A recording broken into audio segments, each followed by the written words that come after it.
खट्टा खाने वाली चुड़ैल। रात को अचानक राधिका मौसी को किचन से कुछ गिरने की आवाज आई। उन्होंने बाहर निकल के देखा तो किचन में उन्हें कोई सफेद साड़ी में दिखा। वो चीख पड़ी, हे भगवान, आलतू जलाल तू आई भला को टाल तू, आलतू जलाल तू आई भला को टाल तू। राधिका मौसी को चीखते सुनकर श्रवण बाहर आता है भागते हुए। अरे माँ, क्या हुआ? क्या देख लिया? दादी माँ आ गई क्या सपने में? अरे बेटा, रसोड़े में देख तो कौन है? श्रवण रसोड़े में झांक कर देखता है और उसे कोई नहीं दिखता अंदर। अब रसोड़े में तो कोई नहीं है माँ। कोई सफेद साड़ी में नहीं है क्या? नहीं माँ, कोई भी नहीं है। चिल्लम चिल्ली की आवाज सुनकर काजल भी वहां आ जाती है। अब क्या हो गया माँ जी? अरे बेटा, रसोड़े में एक चुड़ैल थी सफेद साड़ी में। अरे क्या कर रही थी वो अंदर? अरे बताया नहीं, कल आएगी ना तो पूछ लूंगी। चुड़ैल जी, आपका क्या प्लान है? माँ जी, रात बहुत हो गई है, आपने कोई बुरा सपना देखा होगा, चलिए सो जाइए। राधिका मौसी सोने तो चली जाती है, पर उनको रात भर नींद ही नहीं आती। वो कुछ भी उलझुल बातें सोचने लगती है। कहीं चुड़ैल की वजह से तो घर में टेंशन नहीं हो रहा, कहीं उसी की वजह से तो वो दादी नहीं बन पा रही। सुबह जब राधिका मौसी रसोड़े में छानबीन करती है तो पाती है कि नींबू का अचार गायब है। चुड़ैल नींबू का अचार ले गई, मुझे तो ठीक नहीं लग रहा कुछ। चुड़ैल को भी पता है कि जिंदगी का असली मजा तो खट्टे में ही है। राधिका मौसी झट से श्रवण को फोन कर देती है। बेटा, मुझे समस्या समझ में आ गई है, हमें एक तांत्रिक की जरूरत है। अरे क्या बोल रही हो माँ, तांत्रिक की क्या जरूरत है? आप पूजा पाठ तो कर ही रही हो ना। आलतू जलालतू मंत्र सारे फालतू जैसे कुछ मंत्र पढ़ो, चली जाएगी अपने आप चुड़ैल।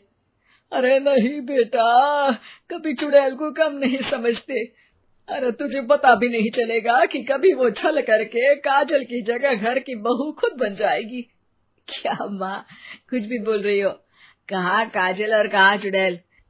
वैसे एक बात बताओ, काजल को अगर गाने के लिए बोल देना तो चुड़ैल काजल की आवाज सुनकर घर तो क्या, धरती लोग छोड़कर चली जाएगी।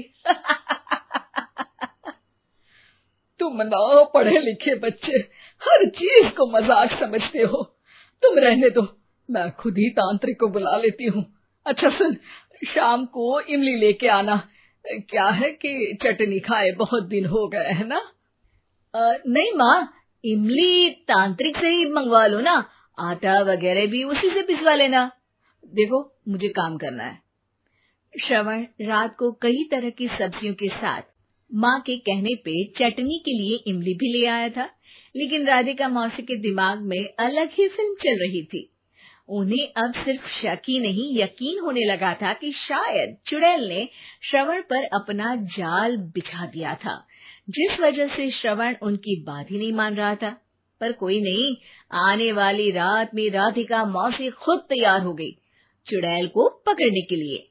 रुद्राक्ष की माला, तुलसी का पत्ता, हनुमान चालीसा सब हाथ के पास ही था, बस चुड़ैल का इंतजार था। और जैसा राधिका मौसी ने सोचा था वैसा ही हुआ। वो चुड़ैल उस रात भी आई, पर वो राधिका मौसी से तेज निकली और राधिका मौसी के उससे पकड़ने के पहले ही वो भाग खड़ी हुई। जरूर बहू पे साया है उस चुड़ैल का, तभी तो श्रवण के कमरे में गई है। और अगली सुबह राधिका मौसी पिछली रात हुए हमले में किन चीजों का नुकसान हुआ उसका हिसाब लगा रही थी। उनके खेमे से एक आम के अचार की शीशी भी गायब हो चुकी थी, और वो इमली भी जो कल श्रवण लेकर आया था।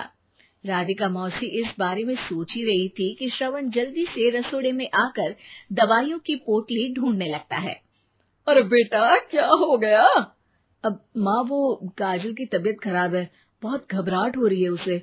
हे भगवान, मैंने पहले ही कहा था कि तांत्रिक को बुला लेते हैं, पर नहीं, अब देखो उस चुड़ैल ने काजल को अपने वश में करना शुरू भी कर दिया है।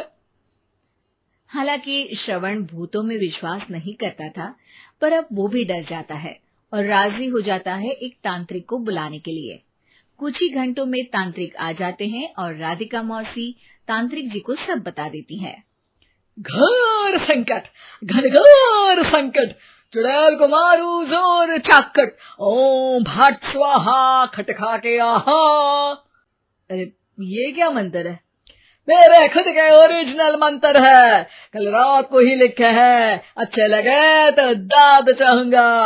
एक और मंत्र सुनो।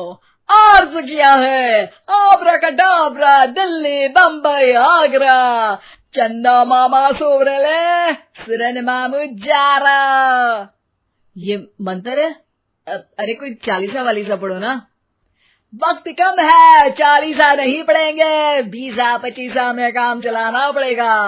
अलग निरंजन जाके लंदन, मुफ्त का मंजान घिस मेरे नंदन।